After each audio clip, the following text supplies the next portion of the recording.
नमस्कार दोस्तों, मैं धीरेन्द्र पुंडीर आप सभी का एक बार फिर अपने इस YouTube चैनल पर स्वागत करता हूं। आज बातचीत शुरू करें उससे पहले एक विदाई उस महान आत्मा को जिसको हम लोगों ने सुना, देखा। यूं तो सुनने वाले हमेशा ही उसकी आवाज़ हमारे इर्द गिर्द गूंजती रहेगी।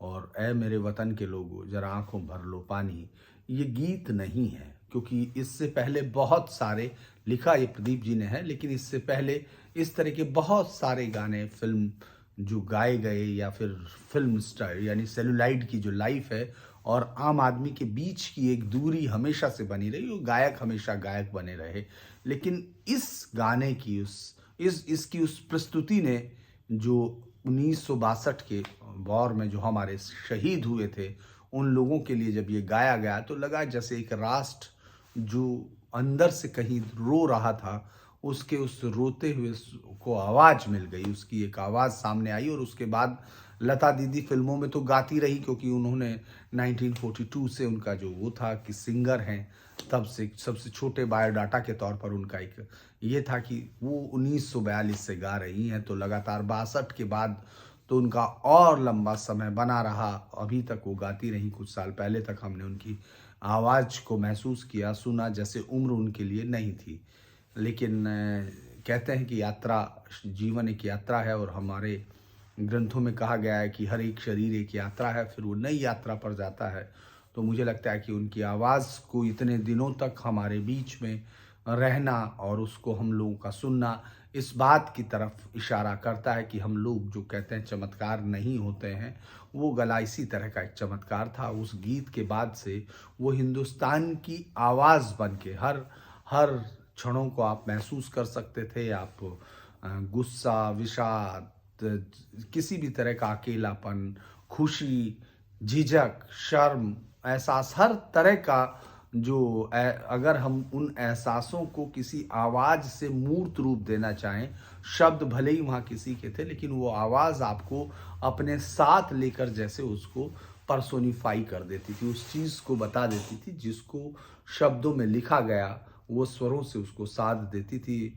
मैं उस पर बहुत ज़्यादा नहीं कह पाऊँगा, क्योंकि मैं तो कोई संगीत का वो नहीं हूँ। मैंने कोई बहुत संगीत के बारे में मेरी बहुत ज़्यादा जानकारी नहीं है, लेकिन मैं ये जानता हूँ कि जिस तरह के गीत लता जी ने गाए या जिस तरह का गायन रहा है, उसमें आपको बहुत बड़ा संगीतज्ञ या संगीत मर्मज्ञ होने की ज़रूरत नहीं है। बस आपके ज़हन में सीधा सा सादा सा वो गाना उतरता चला जाता था, उस आवाज़ के आप कायल होते चले जाते थे। जो चाहे आएगा आने वाले से लेके अलग अलग चीज़ें हैं। मुझे लगता है कि कितने गाने मैं बताऊंगा, क्योंकि आज आप सुबह से ही सुन रहे हैं, अलग अलग चैनलों पे सुन रहे हैं। तो लिहाजा मैं उस महान आत्मा को यही कह सकता हूँ कि वो हमारे बीच में हमेशा रहेंगी। इस देश की जो भी, इस देश को जो भी जब भी महसूस होगा, कभी अकेलापन, कभी खुशी या किसी में, उसमें कोई ना कोई, कहीं भी कोई आवाज़, कोई स्वर गूंजता हुआ आपके कानों में टकराएगा और याद आ जाएगी। हो सकता है आने वाली पीढ़ियाँ इस आवाज़ को लेकर कई बार जब शोध करेंगी तो उनको कुछ और चीज़ें मिले, लेकिन आज के लिए हम लोग उनको इतनी श्रद्धांजलि के साथ आगे की तरफ बढ़ते हैं। जो इससे उलट इशू है, कई बार ये भी बहुत अलग लगता है कि क्या ऐसे समय पर बात करनी चाहिए, लेकिन चूंकि हम लोग बात कर ही रहे हैं और इस समय चल रहा है, आज के इशू पर हम लोग आते हैं।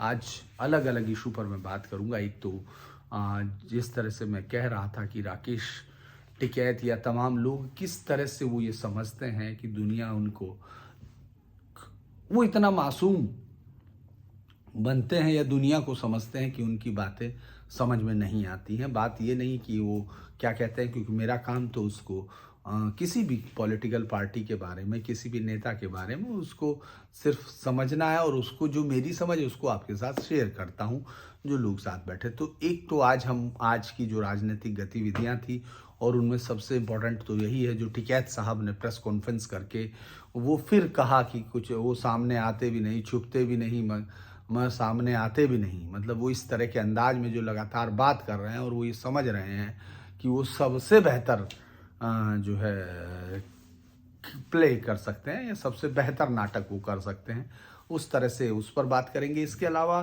एक राम प्यारी को लेकर जो है, राम प्यारी गुर्जर को लेकर जिस तरह से अमित शाह जो देश के गृह मंत्री ने बोला, और उसके बाद अलग अलग ट्वीट्स पर मैंने देखा, और मैं बार बार जो कह रहा हूँ कि अमित शाह जाने किस तरह के इतिहास को या किस चीज़ों को वो गढ़ रहे हैं या सुन रहे हैं या क्या ये चल रहा है, इस पर भी बातचीत करनी थी मुझे। और मुझे लगता है कि मैं आपको उस शहीद का नाम ज़रूर बताऊंगा, उस बलिदानी का नाम, शहीद मैं नहीं लूँगा क्योंकि शहीद हर शब्द का एक मायने होते हैं, और अगर आप उस शब्द के सही से मायने देखेंगे तो आप समझ जाएंगे शहीद को किस अर्थों में कहा जाता है। इस्लाम का ये शब्द बहुत स्पेसिफिक शब्दों का चयन किया जाता है, लेकिन ठीक है, हम लोगों ने अडेप्ट कर लिया है। तो लेकिन मैं अमर बलिदानियों की उस परंपरा में, जिन्होंने तैमूर जैसे हत्यारे को हिंदुस्तान में सबसे बड़ा सबक सिखाया था, और उस बात का कोई गवाही देने के लिए, क्योंकि जैसे राम प्यारी गुर्जर के लिए मैं तलाश कर रहा था, बहुत सारों ने लिखा जरूर है कि वो गुर्जर चौहान और वो तमाम चीज़ें, और वो उसमें जो रेफरेंस दे रहे हैं मुझे नहीं मिला है। हालांकि विंसेंट स्मिथ का उन्होंने कहा जो तैमूर के उसमें है, तो शायद एब्रिज्ड एडिशन होगा जो मेरे पास होगा, क्योंकि मैं इसको और देखूंगा, वो मुझे दिखा नहीं है। हालांकि हम लोग, चूंकि मैं उसी इलाके का हूँ, तो जनश्रुतियों में ज़रूर सुनते रहे कि तैमूर के खिलाफ किस तरह से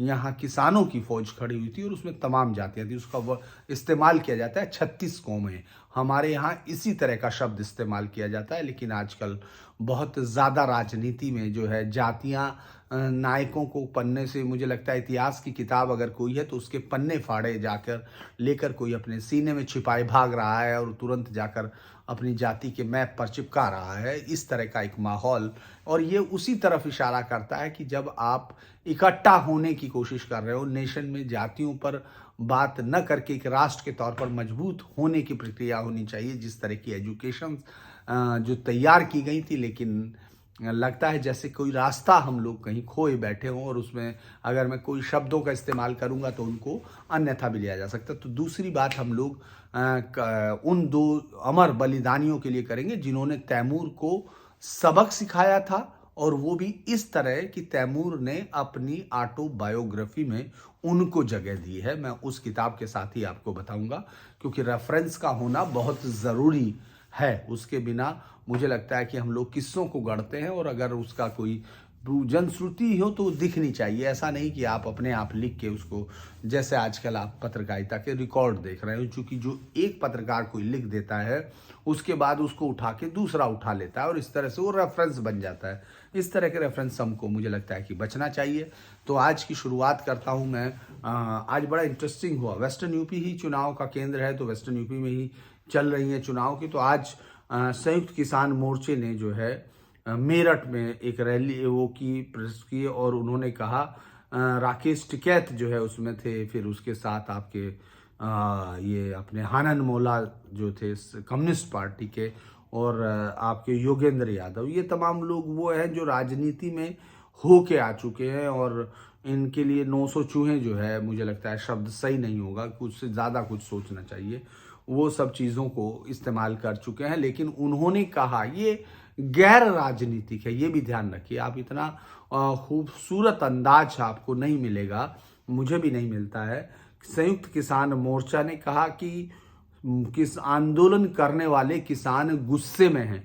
ये अलग बात है कि जो गुस्से में किसान है वो पंजाब में अभी कुछ और कर रहे हैं, जो इधर है वो कुछ और कर रहे हैं, और यहाँ के गुस्से वाले किसान जो दूसरी पार्टियों के लोग, खासतौर से उनका नजला बीजेपी पर ज़्यादा टूट रहा है, वो उस पर वो लोग उस गुस्से की अभिव्यक्ति भी कर रहे हैं, और ये लोकतांत्रिक होने की बातें भी बता रहे हैं। पहली प्रेस कॉन्फ्रेंस की उन्होंने, चूंकि यहीं पहली वोटिंग होनी है तो लिहाजा पहली प्रेस कॉन्फ्रेंस यहीं होना चाहिए था। देश के हालात ठीक नहीं है, टिकैत साहब ने कहा है कि देश के हालात ठीक नहीं है। दूध पे भी एक पॉलिसी लेके आ रही है सरकार, किसान की हालत खराब है, धान खरीद में घोटाला हुआ, सरकार एमएसपी गारंटी कानून नहीं बनाना चाहती, तमाम किसानों के ट्रैक्टर पुराने हैं, नए खरीदने की स्थिति में नहीं, वे भाजपा के प्रत्याशी जब उनके गेट पे वोट मांगने आए तो सवाल। और इस पे 13 महीने का जो आंदोलन है उसका जो बार बार एक टेक होती है कि साहब किसान मारे गए, उनसे जब पूछा गया भाई वोट किसको देनी, तो कह रहे किसान को मालूम है। मतलब वो ये नहीं बता रहे किसको देनी, पहले दिन से देखिए, और कह रहे किसान को मालूम है। दरअसल इस झूठ की कई परतें जो है आप लपेट कर कोई उसको एक टॉफी में नहीं बदल सकते हैं कि आप उसके ऊपर रैपर लगाते रहे मिट्टी को लपेट कर, उससे वो टॉफी नहीं बन जाएगी, है ना, उससे माफ कीजिएगा वही रहेगा।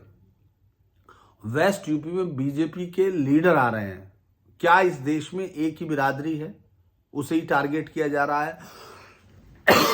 दरअसल टिकैत साहब इस बात को बहुत ही सफाई के साथ बताना चाहते हैं कि एक ही बिरादरी है जो बदल सकती है, और ये वही चीज कर रहे हैं, क्योंकि इधर ये यहाँ पहुंचे हैं, उधर जयंत चौधरी गांव में पहुंचे हैं, बड़े भाई के घर पहुंचे। यहाँ ये कह रहे साहब इनको पता है पार्टी है कौन सी, वहां वो उनके साथ बैठ के जयंत चौधरी ने आज खाना भी खाया और कहा कि उनको खुशबू आ रही, उड़द की दाल, चुकी है हमारे इलाके की मेन दाल वही है, उड़द की दाल खाना हमारी तरफ ही माफ कीजिएगा, तो उस तरफ बहुत ही हमारे यहाँ इस दाल को बहुत पसंद किया जाता है। तो उन्होंने कहा कि वेस्ट यूपी में बड़े, अब मुजफ्फरनगर में हिंदू मुस्लिम मैच नहीं होगा, गांव के लोग तैयार बैठे हैं। ये मैच किसने किया था, क्यों हुआ था, इस पर उन्होंने नहीं कहा है, लेकिन उन्होंने कहा अब नहीं होगा। मतलब जैसे पहले आयोजित किया गया तो इनकी ये बहुत आसानी से उसको आयोजित करा सकते हैं और मना कर सकते हैं, इस तरह के अंदाज में ये कहा गया होगा।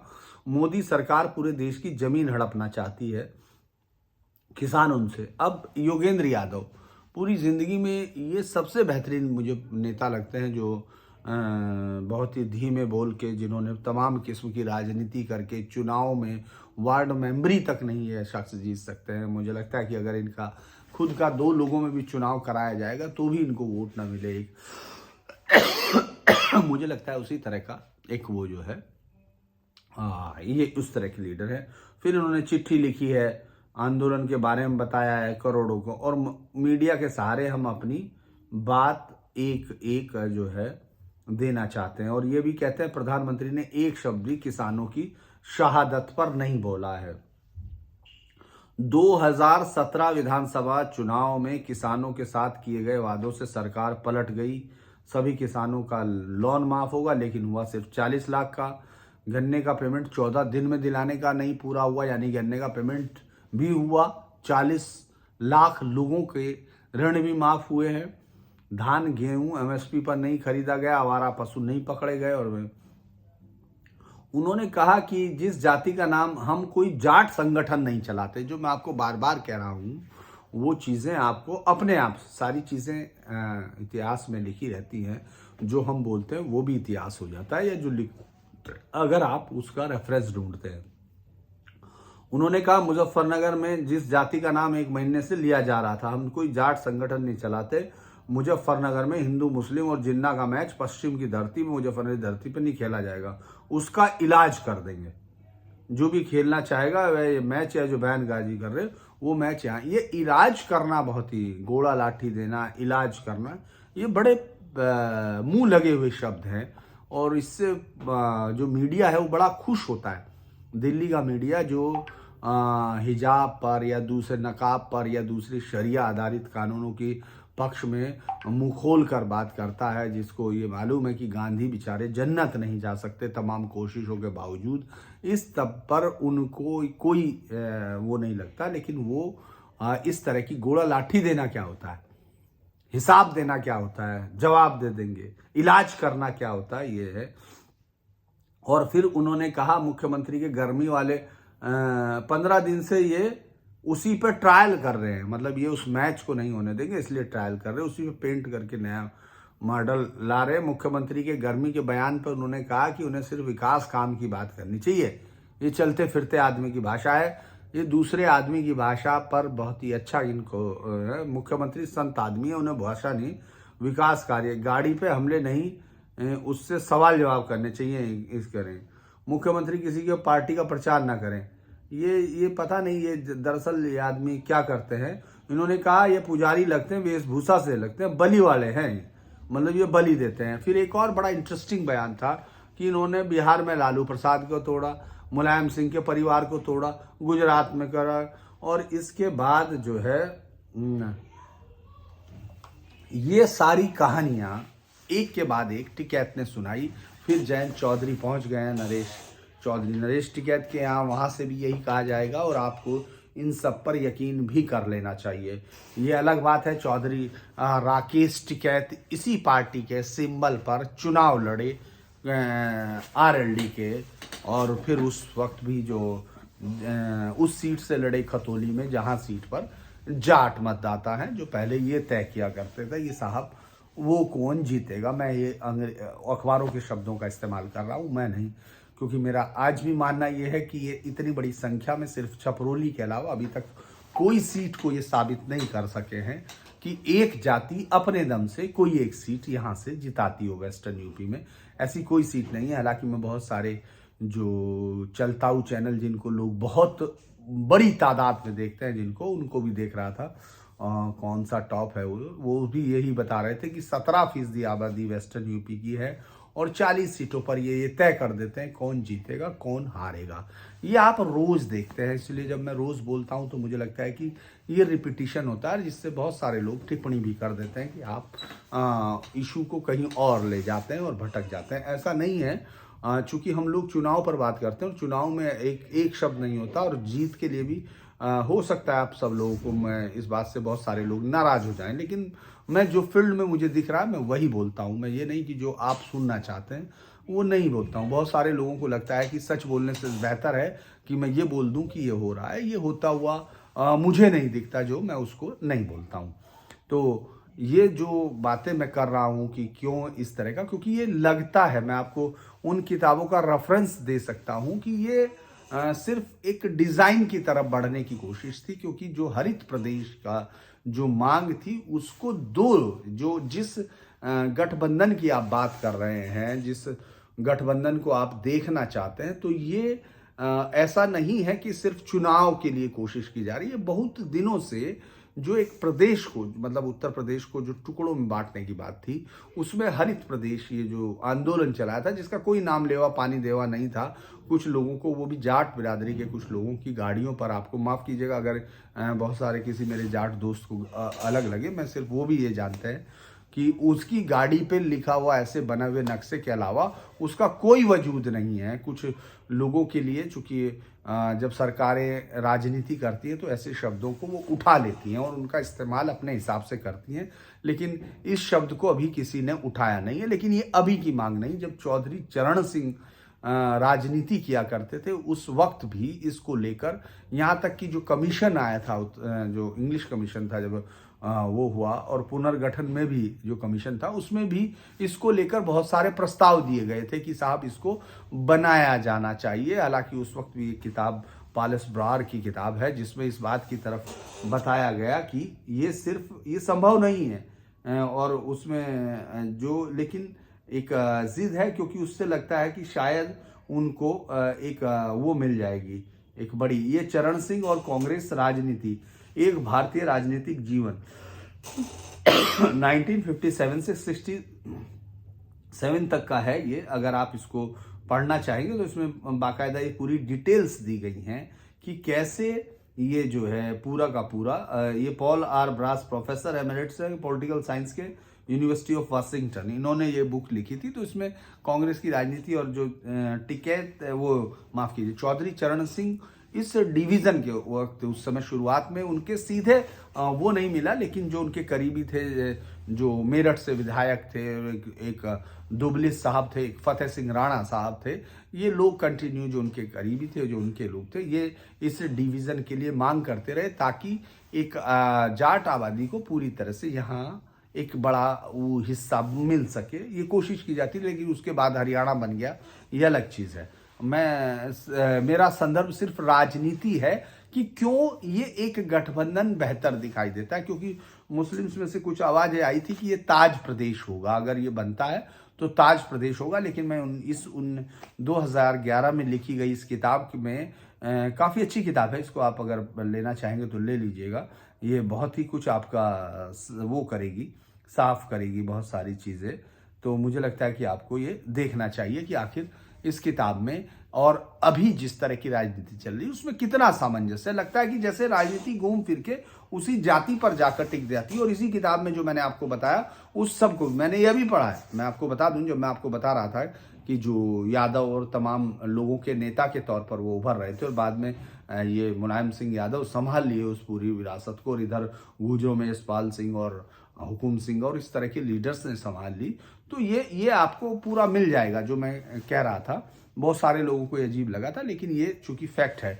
कुछ अगर आप कहेंगे तो डाटा और भी है जो मुझे लगता है कि आपको देखने में दिलचस्प लगेगा कि आखिर ये मैंने आपको बताया था 2002 में सबसे ज़्यादा ये इनको जो सीट मिली थी वो बीजेपी के दम से मिली थी उसके बाद, वरना तो उसके अलावा बाकी कहीं नहीं है। लेकिन टिकैत साहब उन सारे अखबार वालों का या पत्रकारों का बहुत अच्छा इस्तेमाल कर लेते हैं जितना कि किसी और राजनीतिक के लिए संभव नहीं है। इसीलिए वो इशारों में अपनी बात भी कह रहे, उसको प्रचार माध्यमों से कहलवा भी रहे और एक तरह से पूरा प्रचार भी वो उसी से कर रहे हैं। वो ये नहीं बता रहे हैं लेकिन किस पार्टी को देना है, वो ये कह रहे हैं कि बीजेपी को हराना है और किसको देना है ये सबको पता है। मतलब उन्होंने, क्योंकि उनको मालूम है कि अपील करने का मतलब क्या है, वो अच्छे से जानते हैं कि इस तरह का आवरण उनको, खासतौर से उनके समर्थकों को माफ कीजिए भाई, ये शक्ति देता है कि वो बड़े मंच पे, टीवी चैनल पे या उस पे बड़ी बड़ी बात कर सके, ताकि उनके नाम पर जो टीवी चैनल में बैठते हैं पत्रकार जो जो अंजुम या इस तरह के लोग हैं, वो बहुत आसानी से फिर बात वाद विवाद में कर सकें और एक बहुत पोजिशनिंग ले सकें कि साहब उसने ऐसा शब्द उन्होंने कहा आप बताइए। जबकि ये साफ मालूम है, जो भी जानता है उसको ये मालूम है कि इन शब्दों के मायने क्या है, कि इलाज कर देंगे या ये शब्द कर देंगे। ये दरअसल कल के बाद ही, ये तो मुझे उस वक्त ही जब मैं गांव में देख रहा था तो मुझे तो मालूम है, मैं इस बात को कह रहा हूँ कि हम लोग ये जानते हैं कि इन शब्दों का क्या इस्तेमाल होता है वेस्टर्न यूपी में, इन सब का रिपोर्टिंग में क्या इस्तेमाल होता है। खैर अलग अलग चीज़ों पर बात हो रही थी तो मैंने आज ये हुआ, हालांकि कल योगी रहेंगे मुजफ्फरनगर और तमाम जगह पर, बिजनौर और इन सब पर कल उनका लंबा प्रोग्राम है तो वो इन सब जगह पर रहेंगे। उधर से टिकैत साहब अपने किसान मोर्चे को लेकर फिर कहीं प्रेस कॉन्फ्रेंस करने की मुद्रा में आएंगे, जहां वो पार्टी नहीं बताएंगे लेकिन वो हराना है ये बताएंगे। यानी पार्टी नहीं बताएंगे का अंदाज है कि किसको वोट देना है, ये पार्टी नहीं बताएंगे लेकिन बीजेपी को हराएंगे। ये बहुत ही अपने लगता है कि उनको कि सामने वाले लोगों को कुछ समझ नहीं आता और वो उंगली पकड़कर उसको वहां घर छोड़ आएंगे, इस तरह से टिकैत साहब को लगता है। खैर एक और बयान, मुझे लगता है कि इस बात को हम लोग कल फिर बात करेंगे। ओवैसी साहब, उसका अमित शाह साहब का बयान, आजकल वो बहुत ही ज़्यादा मुझे लगता है कि पश्चिमी उत्तर प्रदेश को समझ गए हैं और जो यहाँ रहता है उससे ज़्यादा उन्होंने समझा है। जैसे एक ने, बहुत सारे ने लिखा था, किसी ने मुझे लगता है इसी पे, वो तो खैर आते हैं बॉट होते हैं, मैं उनके बारे में कुछ नहीं कहूँगा और उस पर जाना नहीं चाहता, छोड़िए। तो अमित शाह साहब ने कहा कि 650 साल से लड़ रहे हैं, फिर राम प्यारी गुर्जर का दिया, फिर बहुत सारे सवाल इस तरह आने लगे और मुझे लगता है कि वो जाने अनजाने में वो वही काम कर रहे हैं। उनके पास कोई रेफरेंस नहीं है, वो किसी तरह की उसके साथ नहीं, बस वो तात्कालिक लाभ एक तरह से, क्योंकि जिस तरह की फाउंडेशन, जिस तरह की बात हम लोग कर रहे हैं, जिस तरह की बात हम लोगों ने ये करनी शुरू की जब हम लोगों ने पढ़ना देखना शुरू किया कि आखिर इतिहास को किस तरह से टार्निश किया गया, किस तरह से मेकअप किया गया, किस तरह से उसमें कॉस्मेटिक सर्जरी की गई उसकी, ताकि वो बहुत खूबसूरत दिखे। एक बदसूरत तरतरीन को, चेहरे को खूबसूरत बनाकर पेश किया गया, जैसे कि टीपू सुल्तान सीरियल आपको दे दिया गया हो, टीपू की ओरिजिनल फोटो हटाकर, या मार्कंडे काटजू जो अकबर को बाप बताने में लगे रहते हैं देश का, उस तरह की कॉस्मेटिक सर्जरी मुझे लगता है इतिहास की गई थी। और बहुत सारे लोगों ने एक बार मुझे कहा भी था कि मैं इस पर बात करूं, तो समय नहीं मिला था, जो मैंने दीक्षित साहब के चैनल पर जयपुर डायलॉग्स में की थी कि आखिर क्या है। तो उसी में मैं आपको ये दिखाता हूँ, ये एक बुक है, हिंदी में एडिशंस है, इतिहास का एक दुर्लभ और रोमांचक दस्तावेज है। ये संजना कौल का ट्रांसलेशन है और इसमें ट्रांसलेशन में खैर बहुत ही जो राइटर है वो बहुत ही गंगा जमनी तहजीब को मानती हैं, मतलब मानते हैं, शायद मानती हैं वो, और उन्होंने अपना पैमाने 520 साल पहले उन्होंने इसमें लाखों लोगों की हत्याएं की। ये उसने पारसी भाषा में लिखवाई, कथा बोलकर लिखवाई थी। उस दौर का तैमूर की ज़िंदगी का अध्याय है। और मैं इसमें संजना कौल जो है एम.ए. PhD है, अब अवकाश में गहरा लगाव है, उनका गहरा सम्मान है और वो जम्मू में कहीं है। तो इसमें बहुत सारी चीज़ों के बीच में उन्होंने जिस 2 लोगों का नाम लिया, मैं उन 2 लोगों का नाम आपको बता देना चाहता हूँ जो हिंदुस्तान के इतिहास से जो गायब हैं। मैं उनका नाम तो नहीं जानता हूँ कि उनका क्या नाम था। अब हमें जाना है वहाँ, माफ़ कीजिए, हाँ, कोई चीज़ यहाँ तक कि फारिस ने अब्दुल वली सरदार तेरे उसमें, माफ़ कीजिए, हाँ, मैंने सुल्तान को हिंदुस्तान की तरफ, वहाँ हिंदू राजा था, मुल्तान का राजा हिंदू था, वो अपने घर ले गया। और उसके बाद हम मेरठ के किले की तरफ चल पड़े। और मेरठ का किला है, बहुत बड़ा किला, बहुत ही भयंकर नरसंहार किया था। एक एक चीज़ें, लोनी में 1 लाख लोगों को काट दिया गया था। और गंगा जमनी तहजीब का जो एक प्रतीक कहा जाता है, मैं उसमें तैमूर को रखता हूँ। मैं गंगा जमनी तहजीब के नाम के झूठ को और अमीर खुसरो के नाम से जिस तरह तूतिया हिंद और उसको क्या क्या कहा गया, उसकी किताबें गवाह हैं, हमारी नहीं, उसकी लिखी गई किताबें वो बताती हैं। लेकिन आपके जो तथाकथित सेकुलर या हिस्टोरियंस गैंग्स हैं, उन्होंने उनको ये साबित करने की कोशिश की कि साहब वो बहुत ही खूबसूरत और बहुत ही ज़हनी तौर पर ताकतवर लोग थे, जबकि वो मानसिक तौर पर विभत्स और विकलांग किस्म की एक परंपरा के लोग थे। मुझे लगता है कि मेरठ के किले के तौर पर चल दिए। मैं अब आपको उस आदमी का नाम ले रहा हूँ जो आपने इतिहास में सुना नहीं होगा। हमारी आगे चलने वाली सेना ने सूचना दी कि किले के इर्द गिर्द कोई नहीं है, मगर किले का दरवाज़ा बंद है। और हमारे मार्गदर्शकों ने बताया कि किले के कोतवाल का नाम आला सर है और इसका परिवार कई पीढ़ियों से दिल्ली की सल्तनत में काम करता हुआ आया। मैंने सोचा क्यों ना एक दूत अपना भेज दूं और उससे बातचीत करके देखूं। मैंने कहा, आला कर से कहा कि तू अपने बाप के, ये कई पीढ़ियों से परिवार दिल्ली की सेवा में था, तू अपने बाप के बाद खिलजी सल्तनत की सेवा कर रहा है और वफादारी निभाना तेरा कर्तव्य है। लेकिन खिलजी वंश का आखिरी बादशाह महमूद खिलजी इस वक्त मल्लू इकबाल की कैद में है। मैं चाहता हूँ उस आदमी जो इस दिल्ली के तख्त पर बैठा है अपने अधीन कर लूँ, और अगर तूने मेरी आज्ञा का पालन करने से इनकार कर दिया तो मैं उसे ज़मीन पर पटक दूँ। तो अगर तू खिलजी वंश का वफादार है तो तुझे मुझ जैसे आदमी से युद्ध नहीं करना चाहिए जो दिल्ली पहुंचकर मल्लू इकबाल के सुरक्षा तंत्र को मिट्टी में मिलाने का इरादा रखता है।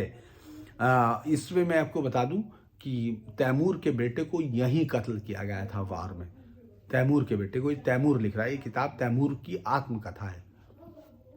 मैं आपको अलग अलग 2 किस्से सुनाना चाहूँगा। आला सर का नाम आपने सुना नहीं होगा। जब बात शहीदों पर बलिदानियों की मूर्ति लगाने की होती तो आप ये नाम कभी सुनते नहीं। वो मैंने कहा कि मैं खुद अपने, बल्कि तुझे रास्ता पार कराना चाहिए और मेरी सेना में शामिल हो। मैं तुझसे वादा तो नहीं करता कि दिल्ली पे अधिकार करने के बाद मैं सुल्तान महमूद को कैद में है तख्त पे बैठाऊंगा, इसलिए मैं नहीं जानता तब तक जिंदा भी या नहीं होगा। लेकिन मुझे भी मार, फिर भी मैं तुझे वतन दे सकता हूं कि मैं मल्लू इकबाल जिसका तू दुश्मन है, सुरक्षा तंत्र मिट्टी में मिला दूंगा। आला सर बिना किसी दुभाषे के किले के बुर्ज से मेरे दूध से कहा, खिलजी वंश के साथ मेरी वफादारी का यह मतलब तो नहीं था कि मैं बाहरी दुश्मन को रास्ता दूं कि वह यहाँ से दिल्ली जाए और उस पर अधिकार कर ले। मल्लू इकबाल सुल्तान महमूद खिलजी की लड़ाई 2 भाइयों की आपसी लड़ाई है। इसकी वजह ये भी है कि मल्लू इकबाल ने जब सुल्तान महमूद को पराजित किया तो उसकी हत्या नहीं की, बल्कि उसे एक घर में जगह दे दी। साथ ही ये भी आदेश दिया कि उसके साथ सम्मानपूर्ण व्यवहार किया जाए। अगर मल्लू इकबाल सुल्तान महमूद को भाई न मानता तो उसकी हत्या कर देता। तू लेकिन बाहर का एक दुश्मन है, यहाँ आया है ताकि हिंदुस्तान पर अधिकार कर ले। तुझे शायद मालूम नहीं कि जो इसे जीतने आया वह इसी देश की भेंट चढ़ गया या फिर भाग गया और पलटकर फिर नहीं लौटा। और इसके बावजूद कि मेरठ के किले के कोतवाल आला सर ने रास्ता देने से इनकार कर दिया, उसका निडर जवाब जिससे पता चलता है कि वह बहादुर आदमी है। मुझे अच्छा लगा कि तैमूर कह रहा है, अगर वह डरपोक कायर होता तो जो बहाना मैंने उस तक पहुंचाया था वह उसका फ़ायदा उठाता, किला सौंप देता। लेकिन वह वीर और साहसी था, इसने बहाने से फ़ायदा नहीं उठाया, लड़ाई के लिए तैयार हो गया। इसके बाद हम लोगों को लगा कि हम मेरठ पे अधिकार करना होगा, तभी हम आगे बढ़ पाएंगे। और मुझे बताया गया कि इस बिना इस किले पे विजय प्राप्त किए इसे छोड़ते हुए दिल्ली की तरफ नहीं बढ़ सकता, क्योंकि दिल्ली से वापसी के समय इस किले का शासक मेरा रास्ता रोककर मेरी हत्या कर सकता था। अगर मेरे पास लूट का कुछ सामान होता तो उसको भी छीन सकता था। इसीलिए मैंने घेर लिया और मेरठ के किले का उन्होंने तैयारी शुरू कर दी। कैसे बना है, इससे पहले कि मैं मेरठ किले के, उसने कहा कि बहुत सारी कहानी है। इसके बाद इस किले का जो बहुत ही ताकतवर किला था और किले के इर्द गिर्द पत्थर के ऊपर फेंकने वाली तोपें भी रखी थी और तोपची हमारे सिपाहियों की तरफ भारी पत्थर, वो एक लड़ाई है। तो मेरा जब ये पूरी लड़ाई इसने पूरा तैयार किया गया, पूरा इसने बताया कैसे इसने तैयार किया। और मैं प्रतीक्षा कर रहा था कि वो नीचे रोज़ एक शैडो तैयार कर रहा था, एक बहुत लंबी है, उस पर मैं नहीं जाना चाहता। मैं बताऊंगा क्योंकि फिर वो लंबा समय हो जाएगा। और फिर एक दिन हमारे ये एक डिसेप्शन तैयार कर रहे थे, यानी ऊपर से दिखा कुछ और रहे थे और नीचे तैयारी कुछ और हो रही थी एक दिन, और इसी में लगे हुए थे। तो उसको समझने नहीं देना चाहते थे आला सर को। एक दिन जब हमारी तोपें बुर्जों पर पत्थर फेंक रही थी, मैंने आदेश दिया कि एक बुर्ज पर सफ़ेद झंडा फहराया जाए। सफ़ेद झंडा फहराने से तोपों का चलना बंद हो गया। मैं उस बुर्ज पर चढ़ा, मैंने ऊंची आवाज़ में दी कि मैं किले के कोतवाल आला सर से बात करना चाहता हूँ। आला सर सिर पर टोप और शरीर पर जीरे बख्तर पहने पार्शीर पर आया और ऊंची आवाज़ में बोला, मैं हूँ आला सर, बता तू कौन है। मैंने कहा, मैं तैमूर हूँ, मावरा अल नहर, ईरान और बैन उल नहरीन का बादशाह। आला सर ने पूछा, तू क्या कहना चाहता है? मैंने कहा, मैं तेरे साथ पूरी बात करना चाहता हूँ, अपनी तरफ से तुझे स्थिति समझने का पूरा मौका दे रहा हूँ। मैं तुझसे कहता हूँ कि किले का दरवाज़ा खोल दे और अपने सिपाहियों समेत मेरे अधीन हो जा। मैं तुझे अपने सरदारों में शामिल कर लूँगा। ये सारी बातचीत में मैं घेराबंदी के लंबे समय तक बने रहने के डर से नहीं कर रहा हूँ, बल्कि इसलिए कि मैं अच्छी तरह जानता हूँ कि जल्दी इस किले पर अधिकार कर लूँगा। ये बातें इसलिए कर रहा हूँ क्योंकि मैं समझ गया तू एक बहादुर आदमी है और किसी बहादुर आदमी का जिंदा रहना उसकी हत्या करने से कहीं अच्छा है। अगर मैं इस लड़कर इस किले पर अधिकार करूंगा तो तू मेरे सिपाहियों का खून बहेगा, इसलिए मैं तेरी हत्या करना जरूरी समझूंगा। लेकिन अगर तू बिना लड़े बिना खून बहाए मेरे अधीन हो जाएगा तो मेरे सिपाहियों का खून नहीं बहेगा। मैं तुझे अपनी सेना में शामिल कर लूंगा और तुझे ऊंचा ओहदा दूंगा। इस पर मेरी बात पर आला सर ने जोरदार कहा लगाया। फिर बोला, अगर मैं खुद और अपने सिपाहियों को ना सौंपूं तो तू क्या करेगा? मैंने कहा, किला जीतने के बाद मैं तुझे लोहे के पिंजरे में बंद कर दूंगा और आदेश दूंगा कि उस पिंजरे को ईंधन के ढेर पर रखकर उसे आग दिखाई जाए। इस तरह मैं तुझे जिंदा जला दूंगा। आला सर फिर हंस दिया और कहने लगा, तैमूर गौरगेन, हम गौरगेन को उधर गौरगई कहा जाता है। उसने कहा, तैमूर गौरगन, हम हिंदुओं को मरने के बाद जलना ही होता है ताकि हमारी आत्मा निर्वाण प्राप्त करे, और यदि जिंदा जल गए तो निर्वाण में उसका दर्जा दूसरों से कहीं ज्यादा ऊंचा होगा। मैंने कहा, ये मेरी आखिरी बात थी, अब इसके बाद सिर्फ तलवार हम दोनों के बीच फैसला करेगी। और कहकर मैं बुर्ज से नीचे उतर आया, सफेद झंडा नीचे उतार लिया। मैं मुहर्रम के महीने में मेरठ के किले पहुंचा था। प्राचीर को नष्ट करने के साधन जुटाने में हमें 41 दिन लग गए। यानी जो ये कहा गया था आंधी आई, वो तूफान की तरह आया, लोग गिराते चले गए, वो खुद वो मना कर रहा है। सिर्फ आपके ये जो बेहतरीन इतिहासकार इरफान हबीब टाइप जो लोग हैं और जिन लोगों ने इतिहास को मुगलों के मुजरे में नाचती हुई रक्काशा में बदल दिया, वो उनका ये कहना है कि मैं इस बीच अपने सैनिकों का सेनाभ्यास कराता, लड़ाई के लिए तैयार कराता। और ये 801 हिजरी 11 सफ़र की सुबह ये पूरा दे रहा है। और फिर लड़ाई होती रही, पूरी लड़ाई है धरती के अंदर। मैंने किले की दीवार, इसने जो नीचे बनाया गया था वो पूरा का पूरा बारूद और उसके साथ पूरी दीवार उसने उड़ा दी। फिर मेरठ के किला की दीवार में अच्छी तरह से कि मेरे नतीजा ये हुआ कि आला सर सिपाही बेहद भयभीत और हिम्मत हारने के कारण टोलियों में हथियार डालते रहे। और आला सर ने अपने सिपाहियों को मुकाबला करने के लिए तैयार करने की कोशिश की, लेकिन मैं उसी दिन मेरठ की लड़ाई खत्म करना चाहता था। इसलिए मैंने सेना का एक बड़ा हिस्सा लड़ाई के दिया। दोपहर के करीब आला सर को कैद किया गया, उसी पर लड़ाई खत्म हो गई।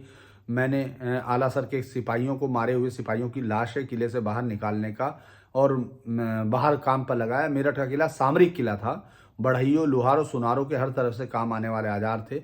इसलिए मैंने आदेश दिया तुरंत लोहे की सलाखों का एक पिंजरा बनाया जाए। पिंजरा तैयार हो गया, आलासर को उसमें बिठाया गया, वह पिंजरा मेरे पास लाया गया। मेरे सामने ईंधन का बहुत बड़ा ढेर लगाया गया था। मैंने आलासर से कहा, ए इंसान, तेरे साथ मैंने बातचीत पूरी कर ली। मैंने तुझसे कहा था अगर मेरे सिपाहियों का खून बहा तो मैं लड़ाई खत्म होने के बाद तुझे जिंदा जला दूंगा। तूने ये समझा कि मेरी ये चेतावनी यूं ही सी है, लेकिन अब तू अपनी आंखों से देख कि तू पिंजरे में बंद है, तो अभी थोड़ी देर में ये पिंजरा ईंधन के उस ढेर पर रख दिया जाएगा और ईंधन को आग दिखाई जाएगी और तू जल जाएगा। इस बात की अपेक्षा कर रहा था आलासर मुझसे दया की भीख मांगते हुए प्रार्थना करेगा कि मैं जिंदा न जलाऊं बल्कि और किसी तरीके से हत्या कर दूं। मगर मेरी अपेक्षा के विपरीत आलासर जवाब में कहने लगा, तैमूर, मैंने तुझसे कहा था ना कि हम हिंदुओं का अंत में जलना ही होता है। अगर कोई जिंदा रहते हुए जल जाए तो स्वर्ग में उसका दर्जा और ऊपर हो जाता है, ऊंचा हो जाता है। उस समय हवा चल पड़ी जिससे तेज आग भड़क गई। मैंने आदेश दिया कि पिंजरा ईंधन के ढेर पर रखकर ईंधन को आग दिखाई जाए। आग नीचे ईंधन से शुरू हो गई। इससे पहले कि तेज होकर फैले, आसमान में बिजली गड़की, काला बादल हवा की तेजी से पास आ गया। ठीक ऐसी समय आग ऐसी जगह पहुंच गई कि आलासर को अपनी चपेट में लेके जलाने लगी। मूलाधार बारिश शुरू होगी। बारिश तेज थी कि 1 मिनट में सारी आग बुझा दी। तो मुझे लगा कि बारिश आलासर का पिंजरा बुझी हुई आग पे और उससे पिंजरे से बाहर निकाला। तो मैंने सोचा कि खुदा ने आलासर को जलने से बचाने के लिए मूसलाधार बारिश भेजी। अगर मैं उसे जला दूंगा तो मेरा काम खुदा के वो खिलाफ होगा। फिर मैंने उसको कैद करने का वो किया, आदेश दिया और उसको कैद में रख दिया गया। ये इस तरह से इसके बाद ये ख़त्म होता है। इसके बाद इसके काला करतार, ये लोनी किले का है। इसने करतार का भी सिर्फ यही है। और हाँ, लोनी किले के कोतवाल का नाम करतार था। मैं अपनी आत्मकथा में उसी के बारे में बात करूंगा। साध विकास इसका बेटा था। और करतार प्राचीन हिंदी भाषा में संस्कृत का शब्द है जिसका मतलब है शूरवीर। मार्शल की किताब से अनुवाद है, इसलिए मार्शल की टिप्पणियां हैं ये सब। कहीं करतार और कहीं कारता है। जब से हम लोनी किले में पहुंचे तब मेरा ध्यान इस पर जाए, किले के बाहर के हिंदुओं के साथ करतार खुफिया तौर पर संकेत बनाए हुए था, रास्ता बनाए हुए था। वह उन्हें संकेत दे रहे थे और करतार ने मेरी सेना को तहस नहस करने की योजना बनाई और जो हमारी सेना की मजबूती की वजह से नहीं फेल हुई। इसी दौरान इसने करतार के लिए, ये बहुत बड़ी कहानी है और ये तैमूर लिख रहा है, उसने अपनी किताब में इतने पन्ने दिए और ये आपकी डिस्कवरी ऑफ इंडिया या तमाम किताबों में एक पन्ने की, एक लाइन की जगह हासिल नहीं कर पाए। जो अलग अलग चैप्टर आपकी किताबों में पढ़े गए, यहाँ तक कि वो झूठी कहानियाँ की पैगंबर साहब के ऊपर वो कूड़ा फेंकती हुई बुढ़िया, ये सब कहानियाँ लिखने का आपके इतिहासकारों ने आपको पढ़ाया, लेकिन ये नहीं है। मैं आपको बता दूं कि वो हाँ, इससे बढ़कर ये, अगर मैं लोनी किले के इर्द गिर्द होता तो मेरे साथ वही दुर्घटना घट सकती थी जो मेरे बेटे के साथ घट गई। क्योंकि मेरा लड़ाई में यह संकल्प रहा है कि मैं इस तरह लड़ूं, अंत में मारा जाऊं। जब मुझे लोनी किले से गए, ये फिर अपने बेटे को, साध विकास को छोड़ के इसकी जीत के लिए दूसरे रास्ते से निकल गया। क्योंकि इसको मालूम था कि अगर ये लोनी ज़्यादा देर रुका तो ये वहाँ से दिल्ली की जो फौज है वो इसको मार सकती है। इसमें लिख रहा है अलग अलग जगह पर। ये लोनी से गए, तीसरी रात थी। आधी रात के करीब एक भयानक कोलाहल ने उसके सिपाहियों और खुद साध विकास को चौंका दिया। लगता है जैसे हजारों ढोल ताशे बज रहे हैं और ये जो शोर जंगली हाथियों भगाने के लिए किया गया था और इस तरह से इन्होंने अटैक किया। साध विकास दूसरी तरह भागने के लिए छावनी से निकला तो वह बंद हो गया दरवाज़ा, उससे भी लगता है, और समझ में नहीं आया, हाथी घुसा दिए गए थे। अंधेरे में हमला शुरू होने के बाद जंगली हाथी चले गए और उसके बाद उन्होंने उठा लिया। मेरा बेटा अपने सिपाहियों को इकट्ठा नहीं कर पाया, न पंक्ति में। करतार के सिपाहियों ने हमला शुरू कर दिया। करतार ने मेरे बेटे के 2 पैरोदारों से सब उगलवा लिया, इसलिए वह जानता था मेरे बेटे साध वकास का शिविर कहाँ है और उसने अपने कुछ सिपाहियों को, शरीर पर दिरे बख्तर टोप पहने थे, मेरे बेटे को बंदी बनाने भेज दिया। साध वकास बाएं हाथ से लड़ता और लिखता था, लेकिन मेरी तरह दाएं हाथ से काम नहीं। दुश्मन के 20 से ज़्यादा सिपाहियों ने उसे कोशिश की घेरने की, हार नहीं मानी, लड़ता रहा। कई घाव लगे, लेकिन वो जब बेकार हुआ तो गिर गया और शत्रु उसे पकड़ कर ले गए।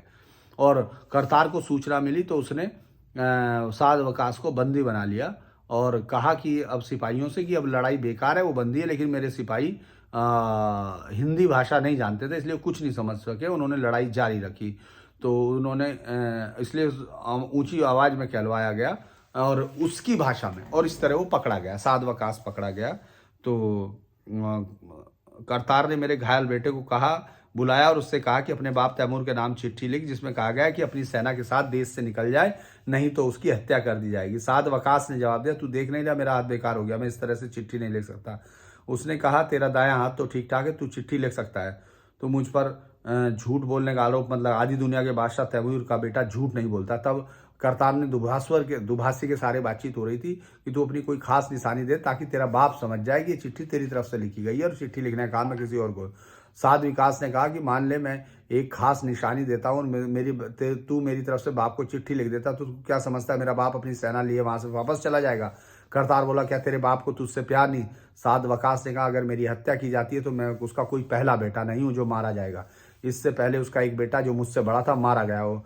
करतार ने पूछा, कहाँ मारा गया? साध वकास ने कहा कि फारस में उसकी हत्या की गई। क्या करतार ने कहा कि तुझे विश्वास है कि तू अपने बाप को चिट्ठी लिखकर ये कहे कि तेरी जान बचाने की खातिर इस देश से सेना वापस ले जाए तो तेरी बात नहीं मानेगा? उसने कहा कि नहीं, मेरा बाप ऐसा आदमी नहीं है जो अपने बेटे की जान बचाने के लिए अपनी सेनाएं हिंदुस्तान से ले जाए। तो करतार ने कहा, तो ठीक है, फिर मैं तेरे बाप को दूसरी बार अपने बेटे के मातम में बैठा देता हूँ। साध वकास ने कहा, करतार तू मुझे मत मार। करतार ने कहा कि मुझे हर तरह से तेरी हत्या करनी है ताकि उन लोगों का बदला ले सकूं जो मेरठ किले में तेरे बाप के हाथों मारे गए थे। मेरठ किले में जिस तरह का नरसंहार हुआ था, हालांकि हर नरसंहार इस तरह का है कि आपको अगर उस बता दिया जाए तो कानों से आप सुन नहीं सकते, उल्टियां हो सकती हैं अगर उसको, लेकिन चूंकि जो ये धर्मनिरपेक्षता के नाम पे एक अंधापन आपके ऊपर थोपा जाता है। साध विकास ने कहा कि करतार अपने आप पर रहम कर, मुझे मत मार। करतार ने पूछा कि भला मैं किस तरह रहम करूं? साध वकास, अगर तू मुझे जिंदा रखेगा तो मेरे बाप से तेरी सुलह हो जाएगी और जिस दिन वह तुझे पराजित करेगा तेरे सगे संबंधियों की हत्या नहीं करेगा। यानी वो कंटिन्यू हत्यारे थे, यह भी संभव है तुझे आज से। करतार कहने लगे, मुझे दुश्मन की दी हुई जगह और ओधा लेने को तैयार नहीं कर। तो करतार ने कहा, अच्छा तू नहीं चाहता तो अपनी जिंदगी भी? करतार ने कहा, जब तक मैं इस किले में हूँ तब तक सुरक्षित हूँ। मेरे बेटे ने कहा कि मेरठ किले का कोतवाल आलासर भी ऐसा कहता था, लेकिन उसे बंदी बना लिया और मेरे बाप ने अपनी शूरवीरता के कारण उसकी हत्या नहीं की, बाकी बंदी बना। करतार बोला, तू अपने बाप शूरवीरता की डीग मत हार, वो तो बारिश ने आलासर को बचा लिया। बारिश होने में मेरा बाप मार सकता था, तू मुझे मत मार, तू उसके हत्या चढ़ जाएगा तो वो तेरी हत्या ना करे। उसने कहा, मैं तेरे बाप की हत्या नहीं चढ़ूंगा, इसलिए मैं तेरी हत्या कर दूंगा, तो जल्दी कर, मैं तेरा सिर। उसने कहा कि गर्दन अलग कर दे। उसने कहा कि नहीं। मेरे पूछा तो किस तरह मारेगा? कि उस करतार ने जवाब दिया, मैं तेरा सीना चीर डालूंगा और उससे दिल निकाल लूंगा। करतार तू मुझे यातना देकर मत मार। करतार ने कहा, मेरा इरादा तुझे यातना देने का नहीं था, लेकिन मैं चाहता हूं तेरा सिर शरीर से अलग ना हो ताकि तेरे मरने के बाद हम तेरी खाल में घुस भर सके, उसके बाद तेरा सर शरीर से चिपक जाएगा। यहाँ के जल्लाद खाल उधेड़ने बड़े कुशल होते हैं, जब मुर्दे खाल में भर दिया जाएगा तो कोई ये नहीं सोचेगा कि मर गया है। उसके बाद इसका सीना चीरा जाए, दिल निकाला जाए। मेरा बेटा चीखने में मजबूर हो गया और मरने के बाद उसकी लाश को हाथ नहीं कटा, जल्लादों के हवाले कर दिया गया, खाल उधेड़कर भूस भर दी गई। और जब ये वापस लौटा तो यहाँ आया तो इसने देखा था किले में, और जब ये वापस लौटा वहाँ से दिल्ली जीत कर तो इसने देखा बाहर इसके बेटे का वो लेटा हुआ है और वहाँ लटका हुआ था शव, एक और है। और फिर उसके बाद इसने आके, ये बहुत लंबी कहानी है, और करतार के साथ फिर जब ये वापस आया तो इसने देखा इसके बेटे का शव वहाँ लटका हुआ है किले के बाहर। तो उसने कहा कि मुझे अब ये हर हालत में है, तो वो उसके साथ टकराने लगा, उसको नष्ट करने लगा, पूरी ताकत के साथ लौटा। और उसने जब तैमूर ढूंढ रहा था उसको कि करतार कहाँ है, मुझे उससे बदला लेना है, तो जब आखिरी लड़ाई चल रही थी तो एक आदमी चिल्लाया, करतार, वो चिल्लाया, तैमूर मैं हूं करतार, और उसके सामने जाके टकले लगा। चूंकि ये दोनों हाथों से लड़ता था, इसके मुताबिक, इस किताब के मुताबिक, इसने जब उसको मारा करतार को, पीछे से कुल्हाड़ी भी उसको काट दिया गया। और उसके बाद ये उसको पूरे उसमें इसने उसका सीना चीर के खून पिया अपना, उस करतार का खून इसने अपने हाथों से पिया अपने उससे, और खून पीने के बाद उसकी लाश को ये खींचता रहा इधर से उधर तक। इसमें बहुत सारी चीज़ें और हैं जो कि वो पुनियानी नाम का एक इंसान, जो अपने आप को आजकल सत्य हिंदी पे इतिहास का बहुत बड़ा ज्ञानी बताकर इतिहास में कहता है कि ऐसा कभी नहीं हुआ कि इस्लाम ने इस्लाम को मारा, ये मारा। मैं इसमें आपको ऐसी चीज़ें दिखाता हूँ, मतलब मैं कोशिश करता हूँ कि कभी इस पर एक किताब पर ही बात हो, चूँकि जहाँ भी मुसलमान इसमें दिया है कि मुसलमानों की उस पर उन्होंने छोड़ दिया। हाँ, मुझे पता चला कि मैं ऐसी जगह सफ़र कर रहा हूँ जहाँ के लोग मुसलमान हैं, तो मैंने कहा कि नमाज पढ़ने में हरे झंडे लहराते चले जहाँ भी कहीं पहुँचे, और नमाज पढ़ने के वक्त ऊंची आवाज़ में जान दे ताकि इलाके के सरदार जान लें कि इस्लामी सेना उनके देश में आ गई है। मेरी ये योजना इतनी प्रभावी साबित हो गई कि हम बिना किसी लड़ाई और लोगों के तरफ से बिना किसी प्रतिरोध के एक लंबा रास्ता तय करके क्वेटा पहुंच गए। और क्वेटा में जिसका नाम अब्दुल वली था, नवाब मुल्क था, उसने और कहा कि जब तक मैं क्वेटा में रहूँ उसका मेहमान बन के रहूँ। उन्होंने कहा कि ये पूरा का पूरा यहाँ कोई, हाँ, मैंने कहा अपनी सेना को शस्त्रों के साथ आगे भेज दिया। सेना के 2 हिस्से कर दिए गए, एक आगे भेज दिया गया, दूसरी को पीछे तैनात कर दिया ताकि हम यहाँ असावधानी में न मारे जाएं। लेकिन कुछ दिनों बाद मुझे पता चला कि यहाँ मेरी सेना का कोई रास्ता नहीं रोकेगा, इसलिए कि यहाँ के लोग मुसलमान हैं। चलिए और बाकी कहानी और बढ़ूंगा। आज बात राजनीति से ये हो गई, पता नहीं कितने लोगों को ये पसंद आएगी, लेकिन जिनको भी आए वो इसको सब्सक्राइब करें, इसको शेयर करें और लाइक करें। और मुझे लगता है कि आप लोगों का सहयोग रहेगा तो ये ठीक से शेयर भी होंगी, क्योंकि ऐसी कहानियां हैं जो फैलनी चाहिए। ये किताब आप लोग, बहुत सारे लोग जानना चाहेंगे। ये किताब जो है मार्शल ने इसका अनुवाद किया था, ट्रांसलेशन है इसका। यमन के बादशाह के पास सुरक्षित था। यमन उन दिनों उस्मानी खिलाफत में था। ये किताब रिश्तेदारों को विरसे में मिली। फिर इस किताब की एक हस्तलिखित प्रति तैयार हुई जो हिंदुस्तान लाई गई, ये पता नहीं चला। एक अंग्रेज अफसर इस किताब को भारत से इंग्लैंड ले गया। डेवी नाम के अंग्रेज अनुवादक ने ऑक्सफोर्ड यूनिवर्सिटी के प्रोफेसर वाइट की मदद से इसका अंग्रेजी अनुवाद किया और 1783 में ये किताब पहली बार दुनिया के सामने आई। खलील उर रहमान और डॉक्टर हमीद यमजानी ने इसका यजदानी ने इसका उर्दू अनुवाद किया। और मुझे लगता है कि इस शासक को लोहा तैमूर, मतलब लोहा कहा जाता है। और मैं हूँ तैमूर पहली बार ये आई थी हिंदी के लिए। मुझे लगता है कि बहुत सारी चीज़ें हैं, खैर उस पर फिर कभी बात। आज के लिए इतना, नमस्कार।